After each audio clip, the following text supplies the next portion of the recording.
Une sucette? Vous savez déjà si je vais le prendre? Tu trouves ça étonnant pour une pitié? Eh bien, puisque vous savez tout, comment puis-je faire un choix? La devineresse, aussi appelée l'oracle ou la pitié, un personnage censé voir l'avenir, mais à la fin, elle dit soudainement quelque chose d'étrange. Vous saviez que tout finirait comme ça? Bien sûr que non. Elle ne savait pas comment tout cela finirait. Elle croyait simplement. Elle y croyait simplement. Il s'avère que la voyante, chez qui la moitié de Sion accourait pour obtenir des prédictions, admet ouvertement qu'elle ne connaît pas l'avenir. D'où la question. L'oracle prédisait-elle les événements ou bien les dirigeait-elle simplement comme un metteur en scène? Aurais-tu cassé le vase si je ne t'avais rien dit? Et plus j'y pensais, plus je me convainquais que cette phrase est peut-être la plus importante de toute la trilogie Matrix. J'y croyais. Après tout, ce sont littéralement les derniers mots après plus de 6 heures d'histoire, et il est peu probable qu'ils soient là par hasard. Aujourd'hui, je veux vous parler de ma version de ce que signifient réellement ces mots, de leur lien avec l'architecte et pourquoi l'oracle est peut-être le personnage le plus important de toute la trilogie.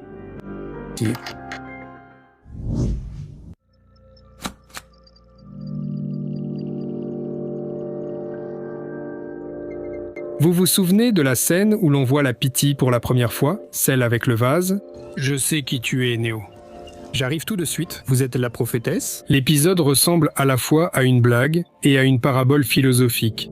Quand Néo entre chez la pitié, elle lui dit « Ne t'inquiète pas pour le vase ». Et dès qu'il se retourne, il le casse accidentellement. Quel vase?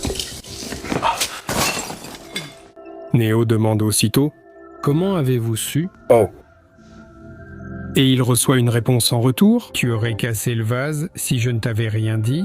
En fait, à ce moment-là, j'ai une autre question qui me semble encore plus intéressante. Si ces paroles ont provoqué l'action, alors qui a vraiment cassé le vase? Si Néo n'en était pas conscient et que ce n'était qu'un simple réflexe, alors il lui manque l'essentiel, l'intention. Et sans intention, dire qu'il a accompli l'action au sens plein du terme, c'est déjà exagéré. Le génie de cette scène réside aussi dans le fait qu'elle ne nous présente pas seulement le personnage, mais qu'en quelques secondes à peine, elle montre précisément comment elle agit et en quoi consiste son essence. De plus, ce petit extrait illustre en fait la question principale de toute la trilogie. Tout ce qui se passe dans la matrice, d'une certaine manière, répète le même tour avec le vase, mais cette fois à l'échelle de toute l'histoire. En fait, le vase est une démonstration claire d'un concept appelé la prophétie autoréalisatrice. Le terme lui-même a été popularisé par le sociologue américain Robert Merton dans son ouvrage principal Théorie sociale et structure sociale dès 1949. D'ailleurs, exactement 50 ans avant la sortie de Matrix.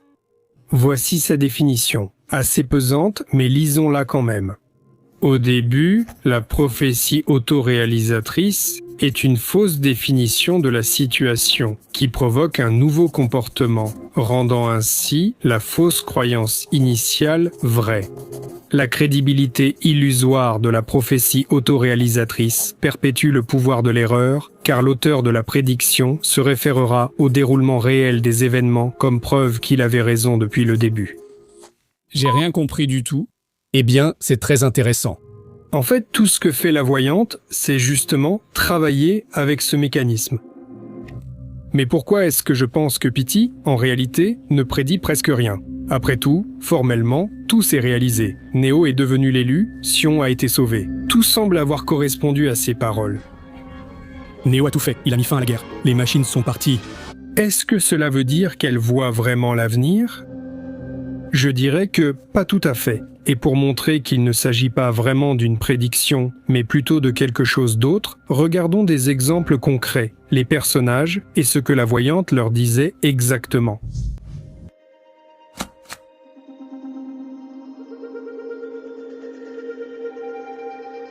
Tout commence en fait par une prophétie. C'est la voyante qui la formule. Morpheus en parle même avant la première rencontre de Néo avec la pitié. Elle a prédit l'apparition du Sauveur? Oui. Mais si on y réfléchit, c'est une prophétie étrange. Lorsque la matrice a été créée, un homme est né avec une capacité rare de tout changer autour de lui, d'adapter la matrice à sa volonté. Car selon les paroles de l'architecte, tout cela s'était déjà produit. Avant Néo, il y avait déjà eu au moins quelques élus. Tu es plus perspicace que les autres. Donc, ce n'est pas un événement unique, mais un scénario récurrent dont l'oracle était parfaitement au courant. Pourquoi ne m'avez-vous pas parlé de l'architecte, de Sion et de ceux qui ont été l'élus avant moi? C'est pourquoi l'apparition d'une personne avec des capacités spéciales n'est pas une prophétie. De plus, Néo lui-même n'est pas le seul candidat. Lors de sa rencontre avec l'oracle, elle lui dit clairement qu'il y a d'autres prétendants. Et voici les autres prétendants. Si l'on remonte encore plus loin, une question se pose. Mais comment Morpheus a-t-il commencé à chercher l'élu? Certains d'entre nous errent toute leur vie dans la matrice. Ils le cherchent. Dans la seconde partie, une scène passe souvent inaperçue. On y apprend que Morpheus était avec Niobé. Niobé, elle était avec Morpheus et maintenant elle est avec Locke. Mais après sa visite à l'oracle, il a radicalement changé. Comme s'il avait subi un lavage de cerveau. Morpheus est allé voir l'oracle. Après cela, tout a changé. Il devient fanatique, presque comme quelqu'un qui a rejoint une secte. D'ailleurs, on nous montre aussi l'attitude envers Morpheus à Sion, et il s'avère que tout le monde ne croit pas aux prophéties. Beaucoup considèrent cela comme des absurdités. Morpheus l'a dit. Link, Morpheus est obsédé. Mais malgré cela, les décisions clés sont toujours vérifiées auprès de l'oracle. Il faut le conseil de l'oracle. On dirait qu'elle est le centre de tout ce système de croyances, et Morpheus est son prédicateur. Peut-être que vous partagez ma foi. Peut-être pas. Comment y parvient-elle? Je vais préciser tout de suite. Ce qui suit est plutôt une théorie. Mais je vais essayer de l'étayer par des détails.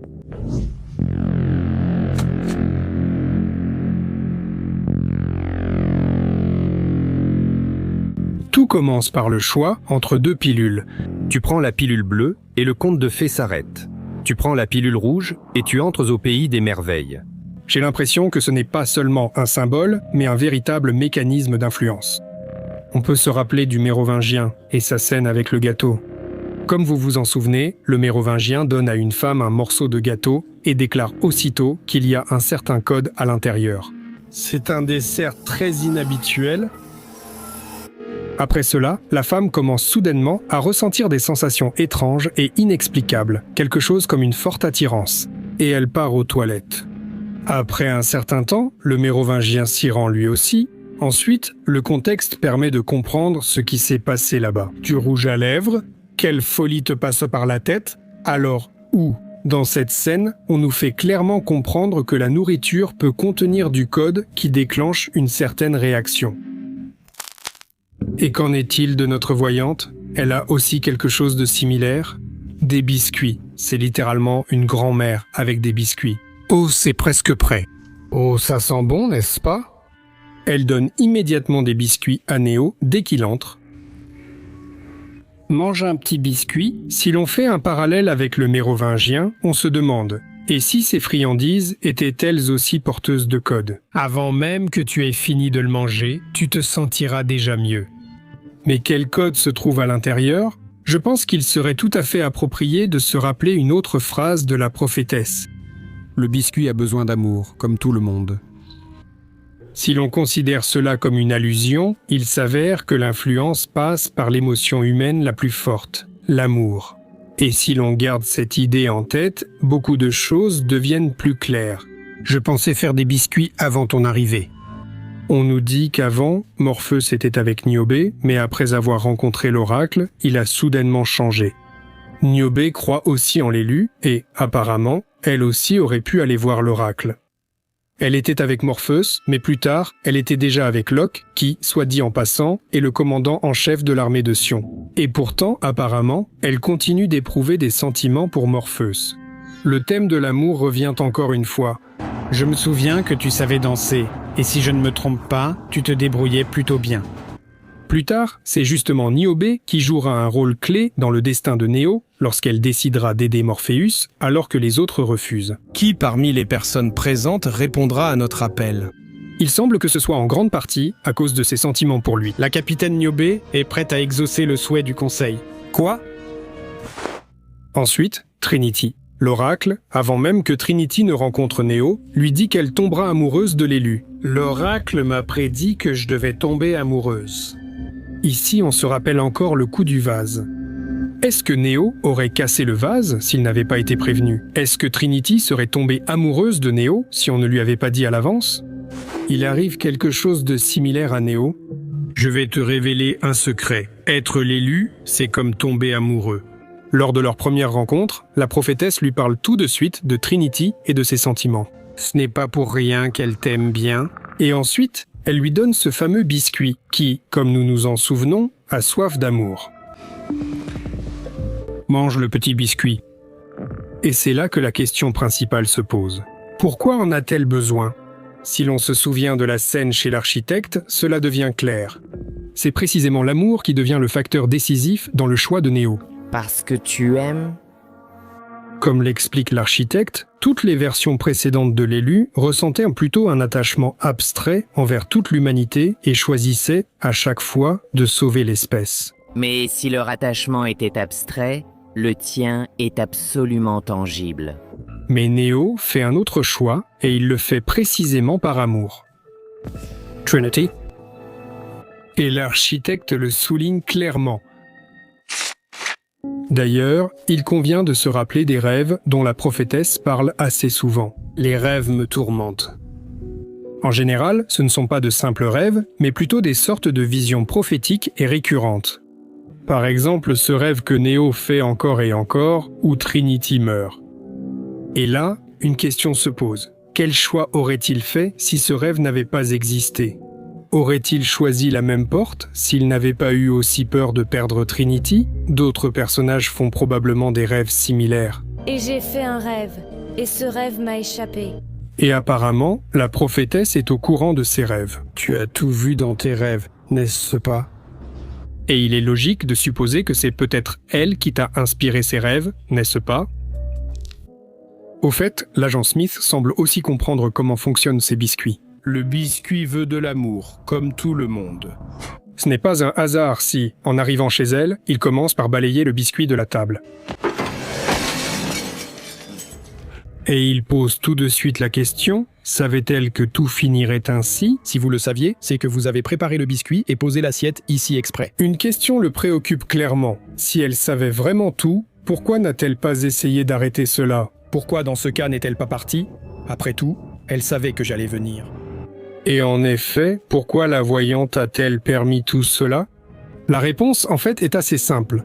Il semble qu'elle ait mené son propre jeu tout ce temps, et Neo était son atout principal. Elle comprenait que, pour que Neo puisse finalement négocier avec les machines, il aurait besoin d'un atout.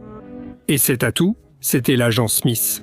Un programme devenu incontrôlable. Le programme Smith t'a échappé. Bientôt, il envahira aussi ta ville. Cela signifie qu'elle a consciemment pris le risque. Elle savait que lorsque Smith l'absorberait, il deviendrait beaucoup plus puissant.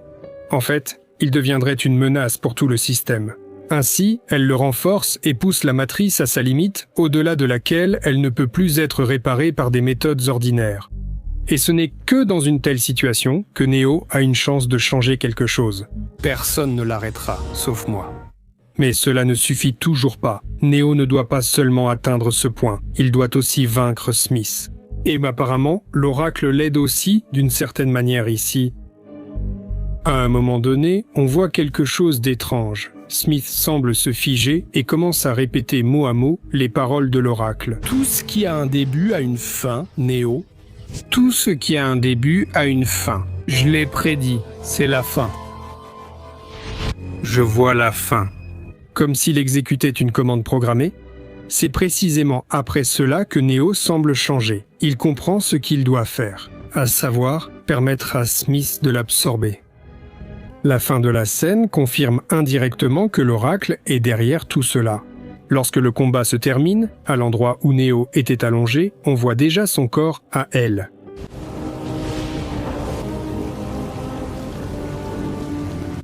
Au fait, si vous n'avez pas compris comment fonctionne exactement tout ce schéma pour détruire Smith, je vais essayer d'expliquer comment cela peut marcher.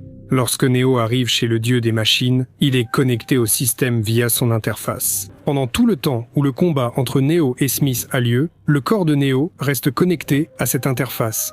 Et c'est à ce moment-là, lorsqu'il se laisse absorber, que Smith se duplique dans le corps de Neo.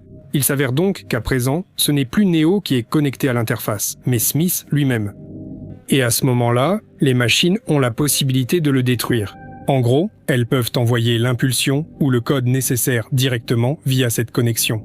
Puisque Smith est un système unique avec une conscience collective, la destruction d'un exemplaire entraîne la disparition de toutes ses copies. Il s'avère que P.T. était un programme tellement avancé qu'elle a réussi à surpasser non seulement l'architecte, mais aussi le dieu des machines lui-même. En répétant son tour, avec le vase, elle pousse les bonnes personnes à agir, les programmant en quelque sorte. Si l'on admet que la prophétesse influence largement les actions des personnages, une question logique se pose, avaient-ils vraiment leur libre arbitre? À qui appartenait cette décision? C'est exactement cette question que Neo pose lors de sa seconde rencontre avec la P.T. Vous savez déjà si je vais le prendre? Mais puisque vous savez tout, comment puis-je faire un choix? Où est mon choix là-dedans? Existe-t-il vraiment? Mais en réponse, il reçoit une formulation presque zen. Es-tu vraiment venu me voir pour faire un choix? Ton choix est fait. Qu'est-ce que ça veut dire? L'architecte et le mérovingien ont-ils vraiment raison? Le choix est une illusion. Et tout cela n'est qu'une chaîne de causes et d'effets, un programme où il y a de l'ordre, mais aucune liberté. Vous êtes ici parce qu'on vous l'a dit. Vous ne faites qu'exécuter la volonté de quelqu'un d'autre. La matrice est intéressante car elle admet plusieurs interprétations. Mais si l'on regarde de mon point de vue, la réponse est en partie donnée par l'oracle elle-même. Lorsqu'elle dit que Neo n'est pas venu pour choisir, cela signifie que le choix clé a déjà été fait auparavant. Ton choix est fait? La P.T. reconnaît un élément de prédétermination. Mais il y a aussi des moments où le choix a vraiment de l'importance. Par exemple, la rencontre avec l'architecte. La P.T. elle-même dit clairement qu'elle ne sait pas ce qu'il y a derrière la porte. La porte est baignée de lumière. Que se passe-t-il généralement de l'autre côté? Toi et moi ne pouvons pas prévoir les conséquences de notre choix. Si l'on traduit cela dans le langage de la philosophie, sa position peut être décrite comme du compatibilisme. C'est l'idée que la liberté et la volonté peuvent coexister avec la prédétermination. Une partie des événements est prédéterminée, mais dans ces conditions, l'homme a tout de même un espace pour faire des choix. L'architecte, quant à lui, incarne plutôt le déterminisme. L'idée que tout dans le monde se produit strictement selon des causes et des lois, et qu'il n'existe aucune véritable liberté. Et alors, il devient clair pourquoi ce sont précisément ces deux-là qui nous sont montrés à la fin. Tu t'es engagé dans un jeu très dangereux. C'est à ce moment-là que la question principale de toute la trilogie est résolue. Le libre arbitre existe-t-il? Il y a toujours un choix. Et à en juger par le fait que l'architecte s'en va tandis que la prophétesse reste, la réponse semble plutôt aller dans son sens. Ceci est également confirmé dans le dialogue final, lorsque Séraph lui demande si elle savait comment tout cela finirait. Vous saviez que tout finirait exactement comme ça? Bien sûr que non. Et elle dit franchement, non, elle ne savait pas, elle croyait seulement. Elle y croyait simplement. Cela signifie donc que l'issue n'était pas entièrement prédéterminée. Indiquez en commentaire si vous partagez cette interprétation du personnage. Personnellement, il me semble que c'est précisément la voyante qui reflète le mieux l'idée de liberté partielle, c'est-à-dire le compatibilisme.